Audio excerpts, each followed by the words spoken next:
امام حسین 10-10.5 سال عمر تھی، بچے تھے، مسجد میں آئے، حضرت عمر خطبہ دے رہے، امام حسین آئے تو جناب عمر کے سامنے کھڑے ہو گئے، کہنے لگے عمر نیچے اترو، میرے نانا کا ممبر ہے۔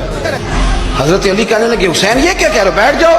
تو حضرت عمر فاروق فرمانے لگے علی آپ نہ بیچ میں ہیں، یہ میرا اور حسین کا معاملہ ہے، آپ نہیں بیچ میں ہیں، آپ ہٹ جائیں، میرا اور حسین کا مسئلہ۔ کیا کہا بیٹے؟ کہ عمر اترو، میرے نانا کا ممبر ہے۔ اتنا بڑا آدمی جسے کیسر و کسرا ہلا نہ سکے، جو درہ مارے تو زمین کا زلزلہ رک جائے، جو سورج کو حکم دے تو سورج چہرہ بدل جائے، وہ شخص جو دریا کو خط لکھے تو خشک دریا بہنے لگے۔ عمر اترو، میرے نانا کا ممبر ہے۔ فاروق اعظم زمین پہ اتر آئے، ہاتھ باندھ کے کھڑے ہو، کہنے لگے حسین میں اتر گیا ہوں پتر، ممبر تو تیرا ہے یا تیرے نانا کا؟ ختم ہو گئی بات۔ تو حضرت امام حسین کہنے لگے جا کے اپنے نانے کے ممبر پہ جائے۔ تو فاروق اعظم کی چیخ ہی نکل گئی۔